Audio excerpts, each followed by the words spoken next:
Station, this is Houston. Are you ready for the event? Houston, this is Station. We are ready for the event. JSC PAO, this is Mission Control Houston. Please call station for a voice check. Station, this is Courtney Beasley with JSC PAO. How do you hear me? Hey, Courtney. Good morning and welcome back to the station. I hear you loud and clear. How me? Great. I have you loud and clear. It's great to see you, Frank. And good morning from NASA's Johnson Space Center. Welcome to our final press conference on orbit with NASA astronaut Frank Rubio. As I'm sure most of you know, on September 11th, Frank surpassed Mark Vande Heij's previous record for the longest single spaceflight by a U.S. astronaut of 355 days. And on Thursday, he will reach 1 full year in orbit, on to a 371-day mission where he returns to Earth on September 27th. We'll be taking questions from our phone bridge today and through social media using hashtag AskNASA. But before we get started, Frank, would you like to say a few words? Hey, Courtney. Yeah, thanks so much. Yeah, so I think Thursday marks a unique milestone for American human spaceflight. And so I'd just like to take a moment to acknowledge and thank all the people who have helped me to achieve this goal. So first and foremost, my wife and our 4 kids, whose resilience and strength have kind of carried me through this entire mission. Also to our friends and family who have supported us and prayed for us throughout this entire year. Their love has been amazing. And then after that, my crewmates, all 28 crewmates that I've been able to fly with, and especially those of Crew 5 and Crew 6, who I spent the most amount of time with, and of course my Soyuz crewmates who have been through this entire event with me. It's been an incredible experience, and really the time with them has been the most special part. And last but not least, to thank the entire flight control team, the flight directors, the flight controllers, especially at NASA, but also for our international partners. It's been just incredible to work with all of them. They make this place run so smoothly, and it really makes it easy for us to be up here and work here. And so I'm incredibly thankful for the entire team and to have been able to spend this time together. Thanks, Frank. We will go ahead and open it up for questions. If you are on the phone bridge, just a reminder to press *1 when you're ready to ask your question and *2 if your question has already been asked. And for media asking your questions in Spanish today, please repeat the question in English before Frank delivers his response. We'll go ahead and start on the phone bridge with Gina Sinceri with ABC News.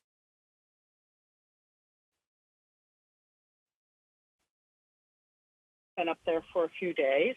What hacks have you shared with her about life on the space station, given your vast experience now?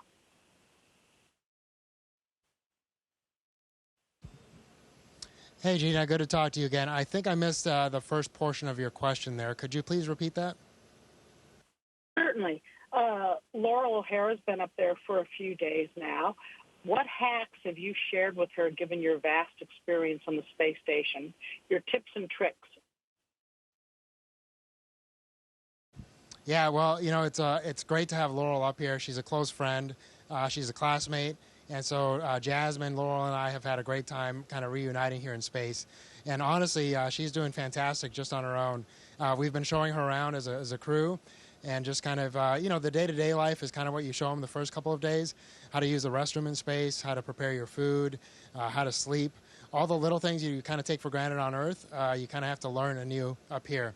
And although we have fantastic training and we come up incredibly well prepared, you always just need a little bit of kind of showing you around how the real thing works. So we kind of focused on that. And then yesterday and today were her first couple of days of real work. And honestly, she looks like a pro already. So we've been working together on a few tasks.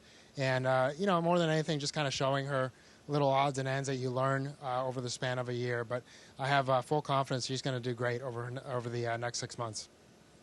Next, we have a question from Bill Harwood with CBS News. Hey, thanks, Frank. It's Bill Harwood down at the Kennedy Space Center. You know, one of the questions I had thinking about a year-long flight, and of course Oleg and Nikolai are going to pretty much do the same thing on their increments. When you look ahead to something like a flight to Mars and a mission that will take, 7 or 8 months just to get there and then come back, what does your experience tell you about that? What is the psychological aspect of all of that more than the physical aspect of it, or is it the other way around? How do you view that for these future long duration flights? Thanks. Hey, Bill. Yeah, it is. That's a great question because hopefully we'll be dealing with that topic here in the next couple of decades, and so it's key to start preparing now.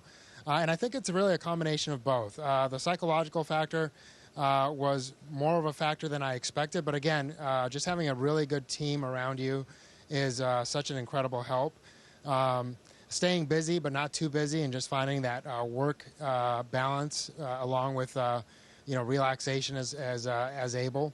And then staying in communication with loved ones back on Earth, I think, is going to be important.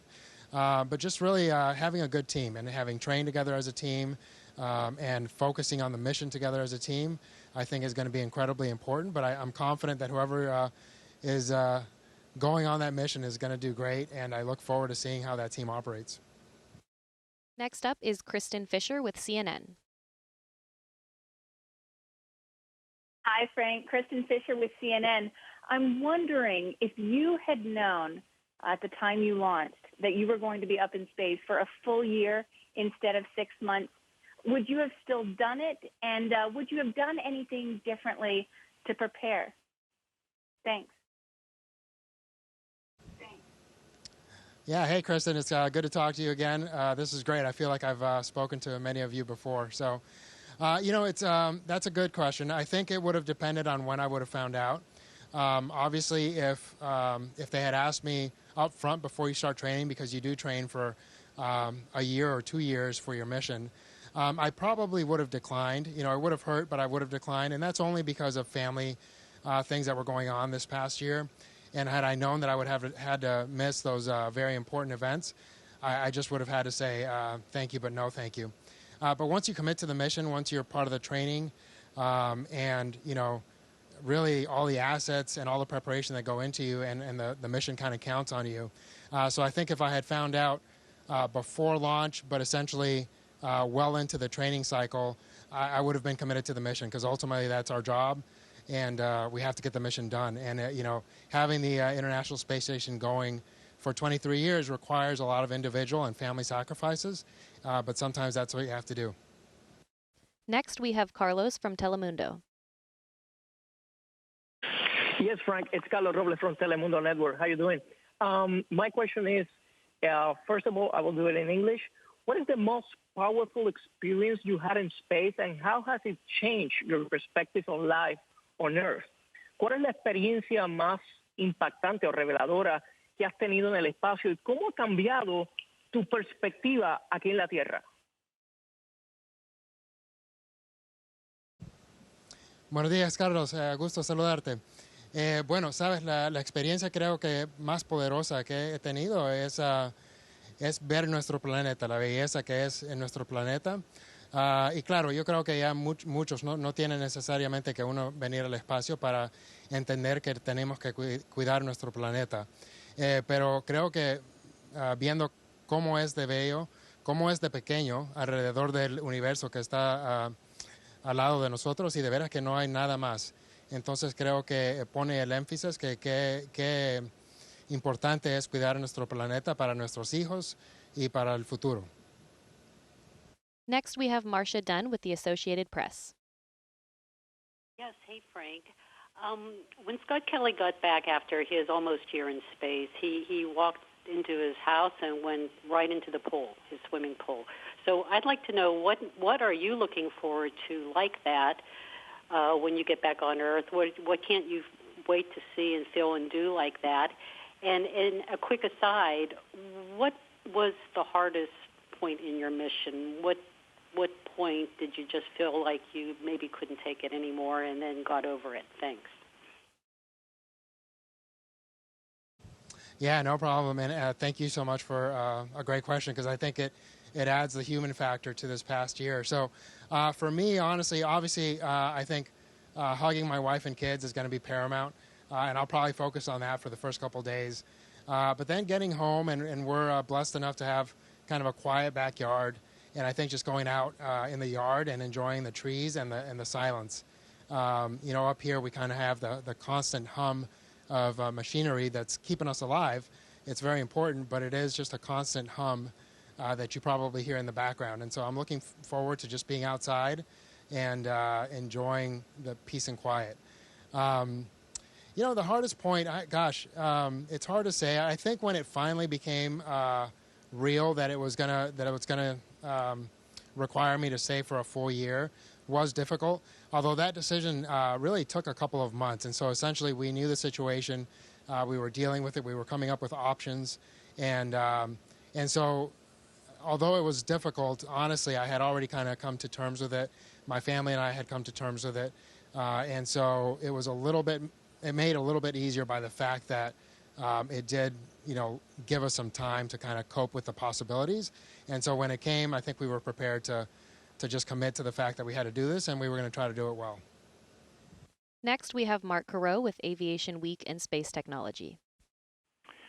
Thank you very much. Once you're back on Earth, can you explain to us sort of how your reacclimation will be traced, how long that might be, and the kinds of things that will be monitored from a health standpoint, and also the sort of data that you think will be valuable, again, to going back with what you mentioned when you started preparing your fellow astronauts for long missions to the Moon and Mars? Yeah, Marco, thanks, because I think a lot of people are curious about that. So it's interesting. We put our vestibular system through quite a challenge. When we first get up here, obviously you go from a gravitational field to zero G load. And so a lot of people spend the first few days sick. I was fortunate in that I spent a couple of hours kind of not feeling great, but quickly adapted. And by the next morning, I was feeling pretty normal. But essentially you adapt to the fact that the fluid in your semicircular canals essentially becomes acclimated to being in zero gravity. And so when you go back to Earth, the opposite happens, and that constant force of gravity really affects a lot of us pretty strongly, and you may end up spending a lot of time being sick. And so your vestibular system is probably the most affected, and I think for most of us, the first few hours, you're going to make close friends with some medicine and some bags, and just try to lay down and keep a low profile. And then after that, really, it's a couple of months to regain your strength. We do a great job. Our trainers do a great job of keeping us in shape up here. But the reality is we're not standing, we're not walking, we're not bearing our own weight. And so it just takes some time to get your bones and your muscles used to doing that consistently back on Earth. And so it'll be anywhere from 2 to 6 months before I essentially say that I feel normal. We'll try to expedite that as much as possible, but we'll see. You really never know. And this being my first mission, I just don't know how my body's going to react. Next, we have Betiana from CNN Espanol. Hi, thank you for your time. I will do the question in Spanish first. And Frank, después de estar tanto tiempo en el espacio, ¿qué mensaje te gustaría darle a todos en la Tierra, pero sobre todo a los niños pequeños que te admiran y a aquellos que tienen a una ascendencia latina como la tuya? So after spending so much time in space, what message would you like to give everyone on Earth, but especially little children who admire you? Buenos días, Betian. Mucho gusto. Bueno, claro, es un gran honor representar nuestra comunidad latina y a los hispanos. Y de veras que el mensaje para la juventud es que adelante con el trabajo, el estudio, cualquier cosa se puede. Y de veras que es importante que nuestra comunidad siga adelante y siga mejorando nuestro país. Y yo creo que los latinos van a ser una gran parte de América en el futuro, y para mí es un gran orgullo estar aquí representando nuestra comunidad. Next, we have Robert Perlman from Collect Space. Hi, Frank. Rob Perlman from Collect Space. I know there's a tradition to award astronauts a 100 days patch when they reach that milestone, like I assume you did or received earlier during this mission. Now that you're days away from reaching 365 days, do you think there should be a one-year patch? Or how do you plan to mark the occasion with your crewmates? Hey, Rob. I'm probably the wrong person to ask for that. I was infamous in the military for not wearing many of my patches most of the time. I'll probably just wear my normal flight suit. Of course, I'm again honored to reach this milestone, but it's a team effort.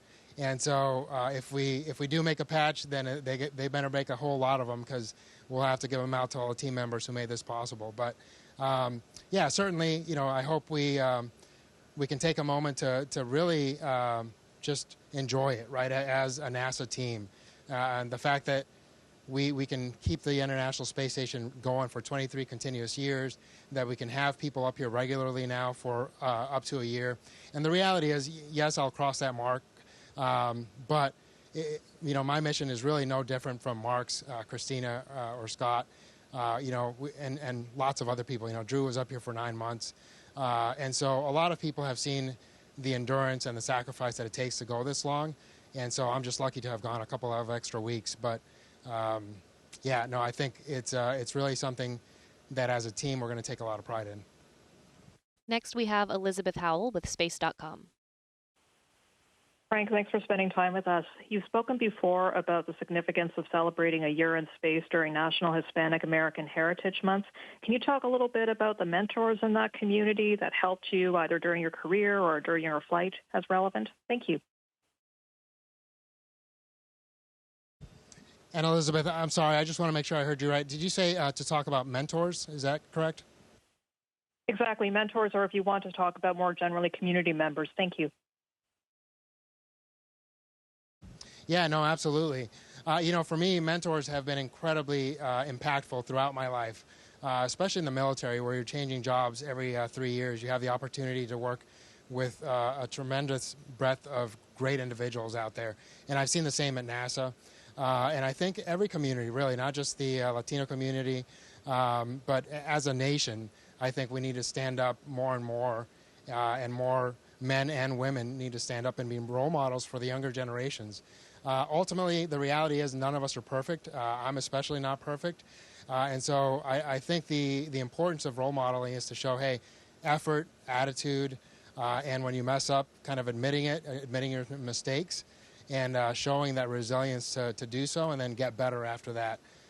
So again, I've been incredibly blessed. I hope that my actions, more than anything, serve as role models for other kids. But the reality is I look at just my crew here, and there's just incredible people. And if you just look around, I think there's somebody out there that you can say, hey, I kind of want to be like that person, but then go out there and make your own story and forge your own path and make your own contribution to our community. Next, we have Abeba from CBS News Miami. Hi, Frank. This is Abeba from CBS News Miami. You've just broken the record for the longest space mission in U.S. history. What was your first mission and how did it feel?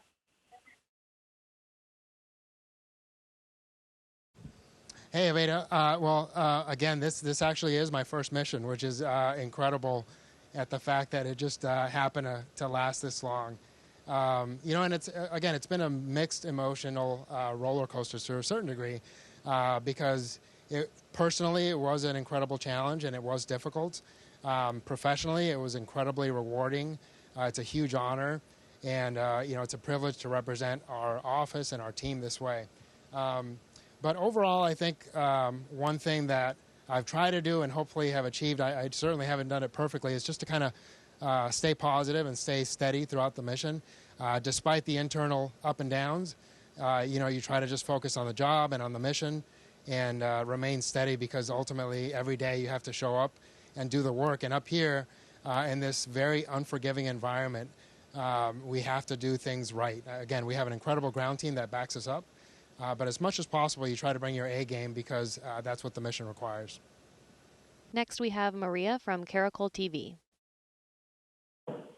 Hi, Frank. I'm Maria Arango from Caracol Televisión in Colombia. I'm asking you in English, but if you please answer us in Spanish. We met your mother in El Salvador last week. She was so proud.